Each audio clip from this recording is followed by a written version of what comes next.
नमस्कार दोस्तों, स्वागत है आपके अपने यूट्यूब चैनल जीएस एकेडमी पे। जो हमारी प्रीवियस ईयर क्वेश्चंस की क्लासें चल रही है, उसी को कंटिन्यू करते हुए आज का जो पेपर है ये है वीडियो और बीपीडीओ का पेपर जो री एग्ज़ाम करवाया गया था यूके ट्रिपल एससी के द्वारा। जो इसमें कुमाऊनी और गढ़वाली सबसे पहले पूछी गई थी, वो वाला पेपर मैं लेके आया हूँ। आई थिंक 2023 में ये पेपर कराया गया था। तो आप देखिए आपका स्कोर किस हिसाब से बैठ रहा है और आप अपना आकलन भी कीजिएगा। 20 हिंदी के क्वेश्चन जिसमें कुमाऊनी और गढ़वाली भी ऐड की गई है। अगर ये सीरीज आपको अच्छी लग रही है तो चैनल को सब्सक्राइब करें और वीडियो को लाइक करें और मुझे प्रोत्साहन आपके एक लाइक से मिलता है और मैं और भी अच्छी अच्छी वीडियो आपके लिए प्रोवाइड करा पाऊँगा। तो अगर जिसको भी इसकी पीडीएफ चाहिए वो टेलीग्राम चैनल ज्वाइन कर ले, वहाँ से पीडीएफ फ्री ऑफ कॉस्ट वहाँ से ले ले। और मेरे द्वारा त्रुटि हो जाती है तो उसके आप कमेंट में करिएगा। अगले वीडियो में हम उसको करेक्शन कर लेंगे या कमेंट में मैं पिन कर दूंगा उसका आंसर, वहाँ से भी आप एक बार कमेंट में भी नज़र मार लीजिएगा, वहाँ से उसका आंसर आपको डेफिनेटली सही मिलेगा। तो आज की वीडियो शुरू करते हैं और हिंदी के 20 क्वेश्चन पहले देखते हैं। चलिए शुरू करते हैं आज की वीडियो।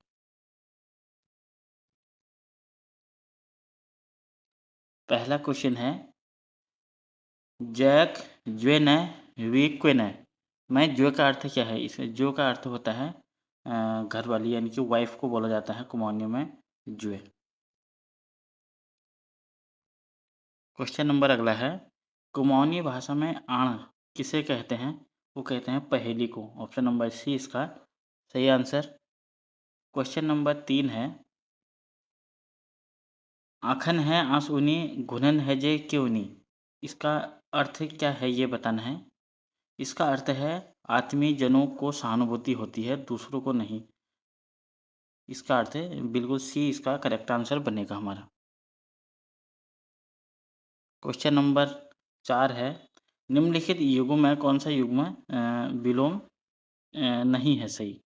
ये बताना है कि जो पक्ष का विपक्ष विलोम होता है ये बिल्कुल सही है। और सी वाला ऑप्शन देखें तो थोड़ा का बहुत विलोम शब्द ये भी सही दिया गया है। ऑप्शन डी देखें, इसमें दिया गया है नम्र का धृष्ट, ये भी हमारा सही है। और जो ऑप्शन नंबर बी है इसमें दिया गया है आस और पास। आस और पास एक ही हो गए, आस और पास, यानी कि ये इसका विलोम शब्द नहीं है। इस क्वेश्चन का जो आंसर बनेगा वो बनेगा आंसर बी। क्वेश्चन नंबर 5 की ओर बढ़ते हैं। भतुआ भट्टा सिमी क्या है? ये है वनस्पतियाँ। ऑप्शन नंबर सी इसका करेक्ट, बी इसका करेक्ट आंसर।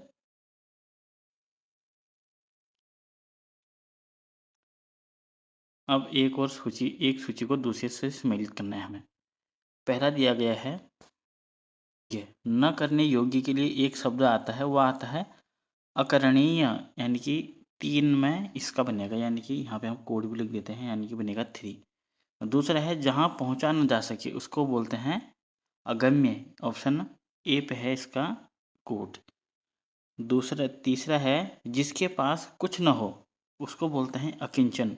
ऑप्शन नंबर जो 4 पे है, जो घ पे दिया गया है, ये दिया गया है जिसकी गिनती न की जा सके उसको बोलते हैं अगणनीय। ऑप्शन नंबर जो बी पे है यानी कि 2 पे इसका आंसर है। इसका हमारा कोड बनेगा एक का 3, दूसरे का बनेगा 1 और तीसरे का बनेगा 4 और चौथे का बनेगा हमारा 2।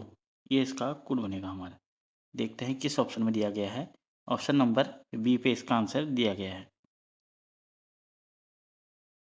क्वेश्चन नंबर 7 है अनुधन ऐषण। अनुवेषण में कौन सी संधि है? अनुवेषण में है हमारी यण संधि।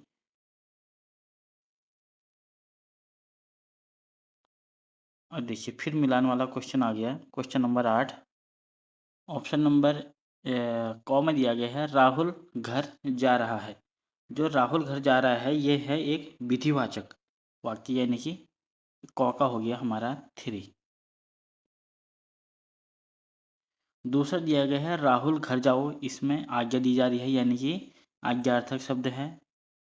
तीसरा है क्या राहुल घर जा रहा है, यह एक प्रश्नवाचक शब्द है, इसका ए बनेगा। तीसरा है शायद राहुल घर जा रहा है, यानी कि संदेहवाचक वाक्य है। इस प्रकार इसका जो कोड बनेगा वो बनेगा हमारा 3412। किस ऑप्शन में है? ऑप्शन नंबर डी पे है हमारा आंसर। क्वेश्चन नंबर अगला है क्वेश्चन नंबर 9। ये थोड़ा डिटेल बताने में देर लग रही है तो वीडियो थोड़ी लंबी होने वाली है, आप थोड़ा सब्र बनाए रखें। क्वेश्चन नंबर 9 है, निम्नलिखित में से असत्य कथन का चयन करना है हमें। पहला है छटां का अर्थ है बूंदाबांदी होने की स्थिति, जो कि बिल्कुल सही है। कुमाऊनी में छटां का अर्थ जब हल्की बूंदाबांदी होती है उसको छटां बोला जाता है। दूसरा है बर्क का अर्थ है वृष्टि, ये भी सही है। तीसरा है झड़, झड़ का अर्थ होता है लगातार कई दिनों तक होने वाली बारिश को झड़ बोला जाता है, ये भी हमारा सही है। तीसरा बोला गया है छिटां, छिटां का अर्थ दिया गया है अतिवृष्टि। छिटां का अर्थ अतिवृष्टि नहीं होता, जबकि जो हल्की बूंदाबांदी होती है उसको कुमाऊनी में छिटां बोला जाता है। इसका अर्थ रहेगा डी हमारा सही, यानी कि क्वेश्चन नंबर 9 का जो आंसर है वो आंसर डी बनेगा हमारा। क्वेश्चन नंबर 10 की ओर बढ़ते हैं। इसमें दिया गया है जौनसार में स्थानीय ज्योतिष की भाषा जिस पुस्तक में लिखी गई है उसे कहते हैं सांचो या बगोई। ऑप्शन नंबर बी में इसका आंसर है। क्वेश्चन नंबर 11, निम्नलिखित में से सर्वनाम का भेद नहीं है। सर्वनाम का भेद जो नहीं है वो बताना है। इसमें जो हमारा आंसर बनेगा वो बनेगा अतिवादी सर्वनाम। ये कोई भेद नहीं होता, जबकि पुरुषवाचक सर्वनाम होता है, निश्चयवाचक सर्वनाम होता है और अनिश्चयवाचक सर्वनाम भी होता है। सर्वनाम के कितने भेद होते हैं? सर्वनाम के होते हैं टोटल 6 भेद। और 6 भेद कौन कौन से होते हैं? जैसे 3 नाम तो ये हो गया हमारे पुरुषवाचक, निश्चयवाचक, अनिश्चयवाचक सर्वनाम। एक हो गया हमारा निजवाचक सर्वनाम, निजवाचक सर्वनाम। चौथा हो गया हमारा संबंधवाचक सर्वनाम, संबंधवाचक सर्वनाम। और अंतिम हो गया हमारा प्रश्नवाचक सर्वनाम, प्रश्नवाचक सर्वनाम। ये होते हैं सर्वनाम के 6 भेद, इनको भी आप नोट डाउन करिएगा। क्वेश्चन नंबर 12 है। इसमें दिया गया है पराई वस्तु के दिखावे में कष्ट होने की स्थिति में कौन सी लोकोक्ति जो है प्रकट करती है। इसमें है ऑप्शन नंबर बी, इसका आंसर है बिराण सोनुक नाग दुकड़। जो दूसरे की वस्तु होती है अगर हम उसका यूज करेंगे वो कभी भी मांग सकता है, यानी कि जैसे हम किसी के सोने से पहन लें नथ, तो वो कभी भी मांग सकता है, यानी कि बिराण सोनुक नाग दुकड़ इसके लिए बोला जाता है। और इसका जो आंसर है वो बी बनेगा हमारा। अब पत्रिकाओं से क्वेश्चन आ गया है, फिर भी ये मिलान करने वाला क्वेश्चन, यानी कि सूची 1 और 2 से मिलान करने वाला। ऑप्शन नंबर क में दिया गया है समसामयिक घटनाओं पर आधारित पत्र पत्रिकाओं को में प्रकाशित लेख, इसको बोला जाता है हमारा आलेख। ऑप्शन नंबर जो 3 पे है इसका 3 बनेगा। और दूसरा है किसी विशिष्ट समाचार पर विशेष विचारात्मक टिप्पणी, इसको बोला जाता है संपादकीय, यानी कि जो बी पे है इसका आंसर 2 पे है। तीसरा है व्यावहारिक बातों एवं घटनाओं की मनोरंजन प्रस्तुति, इसको बोला जाता है हमारा फीचर, जो कि ऑप्शन नंबर 4 पे है। फीचर बोला जाता है इसको, यानी कि ऐसे मिला देता हूँ, इसका हमने मिलाया 3 2। और अंतिम है हमारा किसी लंबी सामग्री को निर्धारित समय पर क्रमशः प्रसारित करना, इसको बोला जाता है धारावाहिक, यानी कि जो ऑप्शन नंबर पहले पे है इसको बोला जाता है धारावाहिक। इसका हो गया 4, पहले का हो गया 3, इसको मिला लेते हैं एक बार हम, एक माफ़ कीजिएगा, इसको मिला लेते हैं समसामयिक घटनाओं पर आधारित, इसको आरेख। और दूसरे का हो गया हमारा 2, तीसरे का हो गया हमारा फीचर और इसका हो गया हमारा धारावाहिक। यानी कि जो हमारा कोड बनेगा वो बनेगा 3241, जो कि किस ऑप्शन में दिया गया है 3241, ये दिया गया है ऑप्शन नंबर पहले पे, पहला इसका आंसर बनेगा हमारा। क्वेश्चन नंबर अगला है रेडियो किस भाषा का स्वरूप होता है? रेडियो सुनने के लिए प्रयोग होता है, यानी कि ऑप्शन नंबर डी इसका सही आंसर बनेगा हमारा। अब क्वेश्चन नंबर 15 को आयोग ने डिलीट कर दिया था ये क्वेश्चन, इसको हम स्किप करके आगे बढ़ते हैं। क्वेश्चन नंबर 16 जो पुस्तक पूछी गई है, इजुक्कल कामची उडियारी, ये क्या है? ये है उत्तराखंड की भाषाओं का व्यवहारिक शब्दकोश, यानी कि जो डी है इसका आंसर बनेगा हमारा। अब क्वेश्चन नंबर 17, इसमें थोड़ा हम डिटेल ले लेते हैं इस क्वेश्चन की। क्वेश्चन है निम्नलिखित में से सही युग्म छांटिए। हमें सही युग्म छांटना है। पहले हम इसका आंसर ले लेते हैं, फिर देखते हैं कि आगे ऑप्शन के क्या आंसर बनेंगे। जैसे अंतस्थ व्यंजन दिया गया है, जो दिया गया है लौ, ये इसका आंसर बनेगा हमारा, यानी कि ए इसका आंसर बनेगा। अब देखते हैं अंतस्थ व्यंजन कौन कौन से होते हैं। अंतस्थ व्यंजन होते हैं य, र, ल और वो, ये जो चार होते हैं ये अंतस्थ व्यंजन होते हैं। ऑप्शन नंबर बी पे देखिए, इसमें दिया गया है ऊष्म व्यंजन।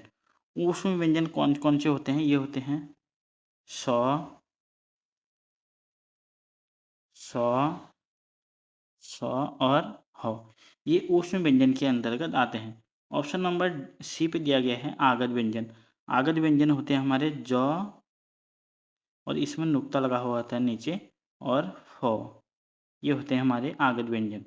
तीसरा है संयुक्त व्यंजन। संयुक्त व्यंजन कौन कौन से होते हैं? संयुक्त व्यंजनों की संख्या होती है हमारी चार। वो होते हैं श्र, त्र, और क्षत्रिय वाला छ, और ज्ञ। ये होते हैं हमारे ऊष्म व्यंजन, यानी कि एक बार और लिख देता हूँ मैं ऊष्म व्यंजन। ये चार हमारे क्या होते हैं? संयुक्त व्यंजन होते हैं। अब जो पहला है वो छ, ये किसके मेल से बनता है? ये बनता है क हलंत धन श के मेल से बनता है श। दूसरा है त्र, त्र बनता है त हलंत धन र के मेल से। तीसरा है ज्यों, ज्यों बनता है जौ हलंत धन यों के मेल से, जो बनता है। लास्ट में है श्रो, श्रो जो बनता है ये बनता है शलजम श धन र के मेल से। इन शब्दों का निर्माण होता है। इनको भी आप नोट डाउन करिएगा।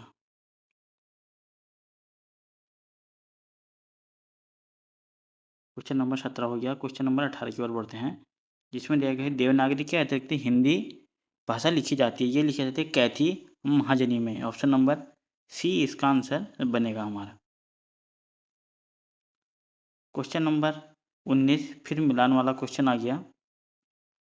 दावत, दावत कैसा शब्द है? दावत एक हमारा आगत शब्द है, यानी कि क का बनेगा हमारा 4। इसको मिला लेते हैं, ये बनेगा 4।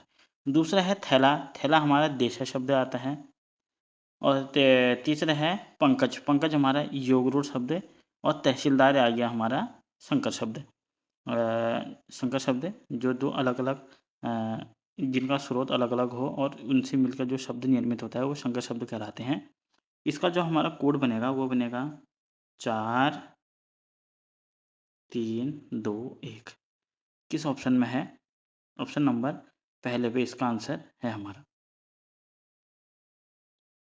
क्वेश्चन नंबर अगला है 20 और हिंदी का अंतिम क्वेश्चन। हे खग मृग मधुकन श्रेणी, तुम देखी सीता मृग नैनी में कौन सा अलंकार बताना है? कौन सा है? इसमें है मानवीय अलंकार। ऑप्शन नंबर ए इसका आंसर बैठेगा सही। अब यहाँ के सामान्य अध्ययन वाले क्वेश्चन आ गए हमारे।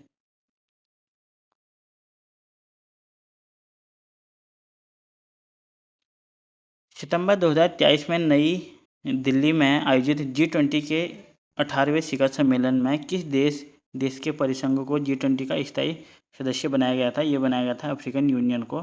ऑप्शन नंबर बी इसका सही आंसर। क्वेश्चन नंबर अगला है क्वेश्चन नंबर 22, निम्न में से कौन मुख्य मेमोरी का प्रकार नहीं है? जो रैम और रोम होती है और क्रैश मेमोरी होती है, ये मुख्य मेमोरी का भाग होती हैं, जबकि मैग्नेटिक डिस्क इसका भाग नहीं होती। इसका जो आंसर है वो बनेगा हमारा आंसर डी। और जो इनका आप फुल फॉर्म भी याद रखिएगा। रैम का फुल फॉर्म होता है रैंडम एक्सेस मेमोरी, और रोम का फुल फॉर्म होता है रीड ओनली मेमोरी। इसको भी आप नोट डाउन करिएगा। क्वेश्चन नंबर 23, निम्न में से कौन सा मुद्दा 1996 में सिंगापुर में आयोजित WTO के प्रथम मंत्री स्तरीय सम्मेलन में उठे गए सिंगापुर मुद्दे में से एक नहीं था? ये नहीं था, वो था पर्यावरणीय सतत विकास। यानी कि ऑप्शन नंबर जो बी है इसका आंसर बनेगा हमारा। जबकि विनियोग, प्रतिस्पर्धा नीति और सरकारी खरीद, ये तीनों शामिल थे। इसका जो आंसर बनेगा हमारा बी बनेगा, आंसर बी बनेगा इसका। क्वेश्चन नंबर 24, अब हमें इसको फिर कोड वाला क्वेश्चन आ गया, इसको भी मिलान करते हैं। पहला है दादा भाई नौरोजी। दादा भाई नौरोजी इन्होंने की थी बॉम्बे एसोसिएशन की स्थापना, यानी कि एक का मिला देते हैं 4। दूसरा है गोपाल कृष्ण गोखले। गोपाल कृष्ण गोखले ने की थी डेक्कन एसोसिएशन सोसाइटी की स्थापना, यानी कि इसका बन जाएगा 3। तीसरा है बाल गंगाधर तिलक। बाल गंगाधर तिलक ने दी मराठा, यानी कि 2। अंतिम है लाला लाजपत राय, जिसको दी पीपुल्स, यानी कि 1। यानी कि जो हमारा कोड बनेगा वो बनेगा 4 3 2 1। ऑप्शन किस में है देख लेते हैं। ऑप्शन नंबर ए पे इसका आंसर रहेगा हमारा। क्वेश्चन नंबर अगले की ओर बढ़ते हैं। क्वेश्चन नंबर 25,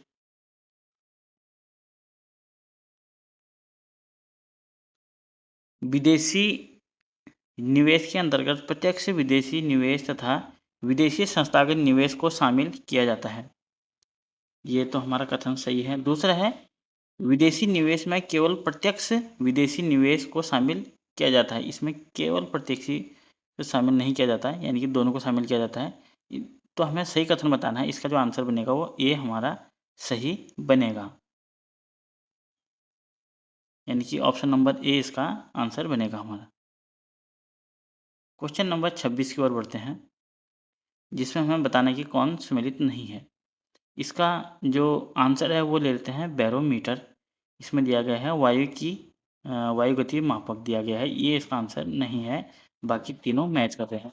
और ऑप्शनों को देख लेते हैं हम एक बार।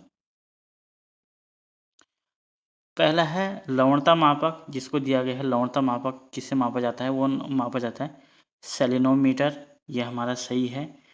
दूसरा है ताप मापक। ताप मापक होता है थर्मोमीटर, ये भी हमारा सही है। तीसरा है ऊंचाई मापक। ऊंचाई मापक को दिया गया है क्लाइनोमीटर, ये भी हमारा सही है।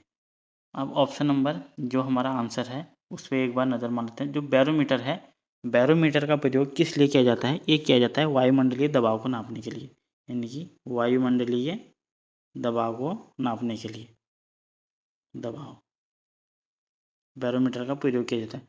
और जो वायु गति मापक है, वायु गति मापक किससे मापा जाता है? ये मापा जाता है एमिनोमीटर से, एमिनोमीटर। इसको भी आप नोट डाउन करिएगा। क्वेश्चन नंबर 27, 2 कथन दिए गए हैं, बताना कि सही कौन सा है। पहला कथन है भारत की विनिवेश नीति का उद्देश्य केंद्रीय सार्वजनिक क्षेत्र के उपकरण यानी कि CUSU एवं वित्तीय संस्थानों की न्यूनतम उपस्थिति तथा निजी क्षेत्र के लिए निवेश का दायरा बढ़ाना है। दूसरा है भारत में विनिवेश नीति का उद्देश्य विनिवेश से प्राप्त धनराशि को जुटाकर उसे सामाजिक एवं विकास संबंधी कार्यक्रमों में लगाया जाना है, जो कि हमारा ये कथन भी सही है। यानी कि हमारे जो दोनों कथन है वो सही है। इसका जो आंसर बनेगा वो बनेगा दोनों सही है। देख लेते हैं किस ऑप्शन में है। ऑप्शन नंबर डी पे इसका आंसर है हमारा। क्वेश्चन नंबर अगला है क्वेश्चन नंबर 28। इसमें दिया गया है MS वर्ड में एक बार में पूरे शब्द को डिलीट करने के लिए कौन सी कुंजी दबाई जाती है? इसमें दबाई जाती है Ctrl+बैक स्पेस और दूसरा है Ctrl+डिलीट, यानी कि ए और बी दोनों इसका आंसर बनेगा। डी इसका आंसर सही है। क्वेश्चन नंबर 29, कथन और कारण वाले क्वेश्चन कितने पूछे गए हैं आप खुद ही देख सकते हैं। हर एक के बाद एक कथन और कारण वाला क्वेश्चन, और खासकर जो इकोनॉमिक्स के टर्म से पूछे गए हैं वो काफ़ी ज़्यादा हार्ड क्वेश्चन है इस पेपर में। कथन देख लेते हैं। राजकोषीय नीति में सरकारी राजस्व संग्रहण तथा व्यय का प्रयोग अर्थव्यवस्था को प्रभावित करने के लिए किया जाता है। दूसरा है कथन 2 है, आय व्यय तथा पूंजीगत व्यय दोनों मौद्रिक नीति के विषय वस्तु हैं, जो कि है हमारा पहला कथन हमारा सत्य है, जबकि दूसरा हमारा रॉन्ग है। हमें सही कथन बताना है, तो इसका जो आंसर है वो बनेगा ए बनेगा हमारा। क्वेश्चन नंबर 30, उत्तर भारत के अधिकांश भाग को अपने अधीन कर किसने शिलादित्य की उपाधि धारण की? ये की थी हर्षवर्धन द्वारा, यानी कि ऑप्शन नंबर 20 का आंसर रहेगा। अब फिर कोट वाला क्वेश्चन, फिर मिलान वाला क्वेश्चन आ गया हमारे। एक और अनुच्छेद दिए गए हैं, दूसरी ओर उनका किस लिए है वो दिया गया है। पहला है वार्षिक वित्तीय प्रतिवेदन, यानी कि बात हो रही है बजट की। जो बजट है इसका उल्लेख है 112, यानी कि 3 बनेगा 1 का। दूसरा है सांसदों के वेतन एवं भत्ते। जो सांसदों के वेतन और भत्ते हैं वो है अनुच्छेद 106 के अंतर्गत, यानी कि ए पे। तीसरा है धन विधेयक। जो धन विधेयक है वो है 110 में। अंतिम है कठिनाइयों के निवारण का राष्ट्रपति का अधिकार। यह है अनुच्छेद 392, यानी कि 4। इसका जो हमारा कोड बनेगा वो बनेगा 3124। किस ऑप्शन में है? ऑप्शन नंबर सी पे इसका आंसर है हमारा। क्वेश्चन नंबर 32, निम्नलिखित देशों में से कौन सा देश इजराइल के साथ सीमा साझा नहीं करता है? इजराइल का जो विवाद हुआ था उस टाइम पे काफ़ी सुर्खियों में था, तभी ये क्वेश्चन ये पूछा गया था इसकी सीमा किससे नहीं लगती, यानी कि ईरान इसका आंसर सही था। ईरान से सीमा साझा नहीं करता, जबकि सीरिया, जॉर्डन और लेबनान से इसकी सीमा साझा करता है। क्वेश्चन नंबर 33 है, उस साइबर हमले की पहचान करें जिससे हमलावर सिस्टम पर हावी होने का प्रयास करते हैं और किसी वेबसाइट या नेटवर्क संसाधन पर अत्यधिक अनुरोध भरकर कुछ वैध या सभी वैध अनुरोधों को पूरा होने से रोकते हैं। इसको कहते हैं डिनायल ऑफ सर्विस, यानी कि ऑप्शन नंबर 20 का आंसर रहेगा हमारा। क्वेश्चन नंबर 34 है, भारत के उड़ीसा में आयोजित अंतर्राष्ट्रीय हॉकी महासंघ यानी कि FIH पुरुष हॉकी विश्व कप 2023 में जर्मनी ने किस देश को हराया? जर्मनी विजयी था और रनर अप टीम थी हमारी बेल्जियम। ऑप्शन नंबर 20 का आंसर सही रहेगा। क्वेश्चन नंबर 35 है, भारतीय रिजर्व बैंक द्वारा रिवर्स रेपो रेट दर बढ़ाने का परिणाम होगा। अगर रिवर्स रेपो रेट दर बढ़ेगा तो उसका परिणाम क्या होगा? हम आंसर ले लेते हैं पहले। ये है तरलता तो रहेगी लेकिन मांग में कमी हो जाएगी, यानी कि ऑप्शन नंबर 20 का आंसर रहेगा। और रिवर्स रेपो रेट दर क्या होता है? जब केंद्रीय बैंक यानी कि भारत का जो केंद्रीय बैंक है वो है RBI जो है वाणिज्यिक बैंकों को जिस उधार पे धन वापस लेता है वो रिवर्स रेपो रेट दर होता है, और जिस दर पे देगा वो होगा रेपो रेट दर, और वापस लेगा वो होगा रिवर्स रेपो रेट दर। इसको आप समझ लीजिएगा। क्वेश्चन नंबर अगला है क्वेश्चन नंबर 36, निम्न में से किस वाद में भारत के सर्वोच्च न्यायालय ने निर्णय देते हुए कहा कि संसद मौलिक अधिकारों को नहीं छीन सकती क्योंकि वे पवित्र प्रवृत्ति के हैं? ये कहा गोलकनाथ वाद 1967 में। ऑप्शन नंबर डी इसका आंसर रहेगा। और इसी बात को जब चेंज किसने किया था? ये किया था केशवानंद भारतीवाद ने, यानी कि जो इसका आंसर है वो डी बनेगा हमारा। क्वेश्चन नंबर 37 है, सूची एक को दूसरे सुमेलित करना है। एक और दिए गए हैं राज्य, दूसरी ओर दिए गए हैं दर्रे। अब देखते हैं इसको हम मिलान करते हैं। पहला है हिमाचल प्रदेश। हिमाचल प्रदेश में कौन सा दर्रा है? वो है रोहतांग पास, यानी कि 2 बनेगा। दूसरा है उत्तराखंड। उत्तराखंड में नीति दर्रा। तीसरा है सिक्किम। सिक्किम में हमारा कौन सा दर्रा है? सिक्किम में है नाथुला यानी कि 4। अंतिम है अरुणाचल प्रदेश। अरुणाचल प्रदेश में है हमारा दिहांग दर्रा यानी कि इसका 1 बनेगा। हमारा जो कोड बनेगा वो बनेगा हमारा 2 3 4 1 इसका कोड बनेगा। देख लेते हैं किस ऑप्शन में है। ऑप्शन नंबर डी इसका आंसर सही है। क्वेश्चन नंबर अगला कोड वाला क्वेश्चन आ गया, मिलान वाला क्वेश्चन। इसको भी हम देख लेते हैं। पहला दिया गया है बजट। बजट का हमारा जो है वो है वार्षिक वित्तीय कथन यानी कि 3 पे। दूसरा है नाबार्ड। नाबार्ड जो है ये है एक एसएचजी बैंक संबंधित कार्यक्रम यानी कि इसका बनेगा हमारा 4।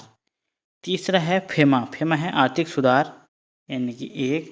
और डी है हमारा सीपीआई। सीपीआई ये है मुद्रास्फीति यानी कि मुद्रास्फीति को दर्शाता है यानी कि 2। हमारा जो कोड बनेगा वो बनेगा हमारा 3412। किस ऑप्शन में है? ऑप्शन नंबर बी पे इसका आंसर रहेगा हमारा।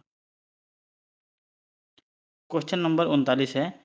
निम्न में से किसे दक्षिण भारत का मैनचेस्टर कहा जाता है? दक्षिण भारत का मैनचेस्टर यानी कि कोयम्बटूर। ऑप्शन नंबर ए इसका answer. Question number 40। Make in India पहल 4 स्तंभों पर आधारित है। निम्न में से कौन सा इन 4 स्तंभों में से एक नहीं है? 4 स्तंभ हैं, इनमें से एक नहीं है, वो बताना है। पहला ऑप्शन है नई प्रक्रियाएं। तीसरा है नई बुनियादी ढांचे। जो डी है यह है नई सोच। ये 3 शामिल हैं, जबकि नए गंतव्य ये शामिल नहीं है। 3 तो ये हो गए, और चौथा कौन सा शामिल होता है? इसमें होता है चौथा नए क्षेत्र। यानी कि अगर हम चौथे की बात करें, ये है नए क्षेत्र। नए क्षेत्र, इसको भी और नोट डाउन करिएगा आप। 4 आपको स्तंभ मिल गए। नई प्रक्रियाएं, नए बुनियादी ढांचे, नई सोच और नए क्षेत्र। मेक इन इंडिया के 4 स्तंभ हैं। क्वेश्चन नंबर 41 है। बताना है कि हमें कौन सा कोट हमारा बेस्ट सही उत्तर बताना है हमें। पहला देख लेते हैं, हमें बताना है इसमें सही उत्तर कौन सा है। पहला है उत्तराखंड राज्य का अपना पंचायती राज अधिनियम नहीं है। ये कह रहा है अपना पंचायती राज अधिनियम नहीं है। उत्तराखंड का अपना एक पंचायती राज अधिनियम नहीं है, जो कि 2016 से है। दूसरा है 1/3 सीटें महिलाओं के लिए आरक्षित हैं। पंचायती में महिलाओं के लिए 1/3 सीटें नहीं, महिलाओं की टोटल 50% सीटें महिलाओं के लिए आरक्षित है। यानी कि दूसरा कथन भी हमारा गलत हो गया और पहला भी हमारा गलत हो गया। तीसरा है खंड विकास परिषद का गठन मध्यवर्ती स्तर पर किया जाता है। ये हमारा तीसरा ऑप्शन जो हमारा सही हो गया। चौथा ऑप्शन है हमारा खंड विकास अधिकारी खंड विकास परिषद क्षेत्र पंचायत के सचिव के रूप में कार्य करता है। ये भी हमारा सही हो गया। तो हमें बताने की सही कोड कौन सा है। तो 3 और 4 हमारे सही हैं, जबकि पहला और दूसरा गलत है। और क्यों गलत है मैंने ये भी आपको बता दिया है। यानी कि जो हमारा आंसर बनेगा वो बनेगा 3 और 4। Question number 42। पहला है दीनदयाल उपाध्याय ग्रामीण कौशल योजना यानी कि DDU-GKY बाजार प्रेषित रोजगार से जुड़ा हुआ ग्रामीण युवाओं के लिए कौशल प्रदायक कार्यक्रम है, जो कि हमारा सही है।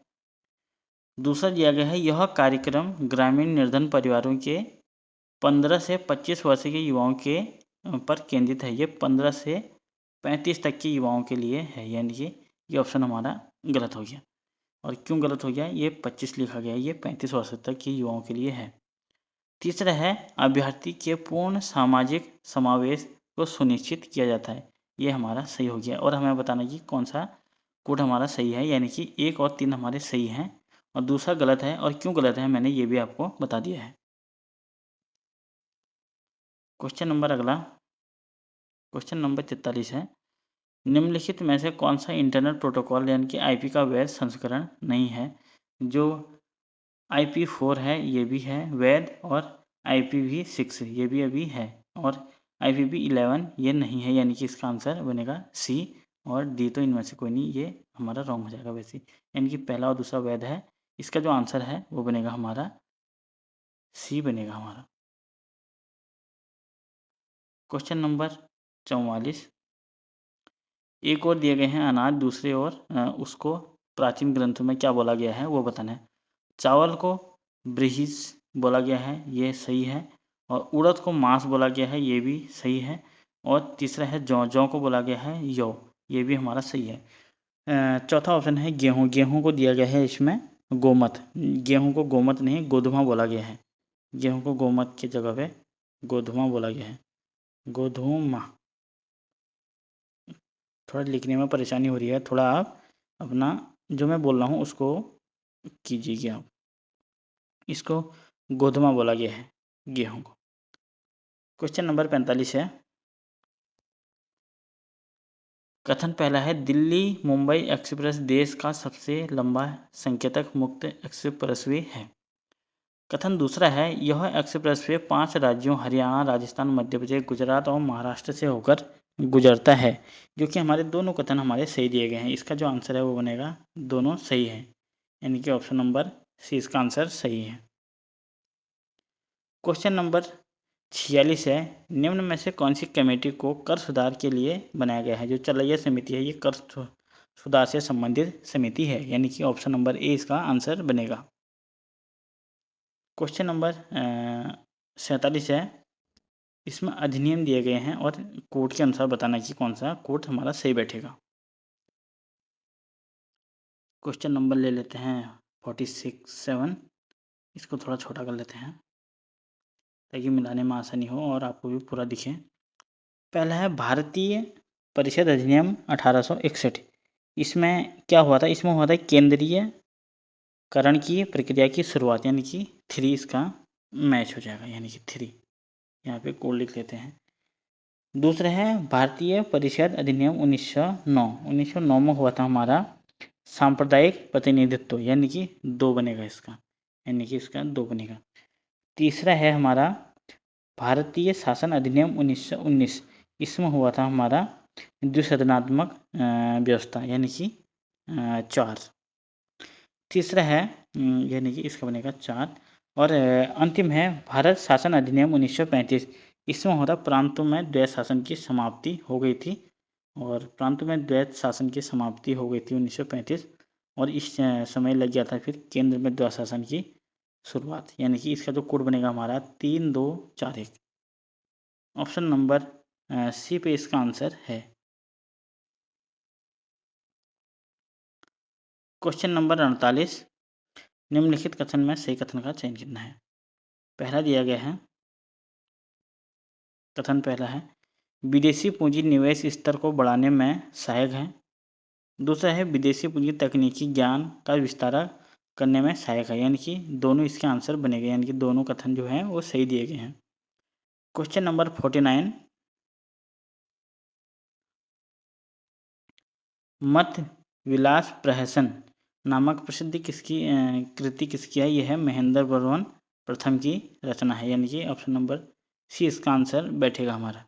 और वीडियो का अंतिम क्वेश्चन और 50 वाला क्वेश्चन, इसमें है थोक मूल्य सूचकांक में सम्मिलित हैं, ये हैं 697 वस्तुएं। ऑप्शन नंबर डी इसका आंसर सही है। तो ये 50 क्वेश्चन हमारे हो चुके हैं।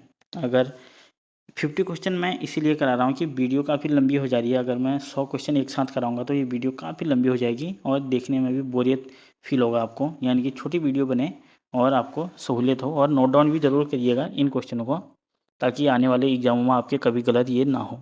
अगर वीडियो अच्छी लग रही है तो चैनल को सब्सक्राइब करें और वीडियो को लाइक करें। Thank you for watching, see you next time. धन्यवाद। आप अपनी तैयारी करते रहिएगा।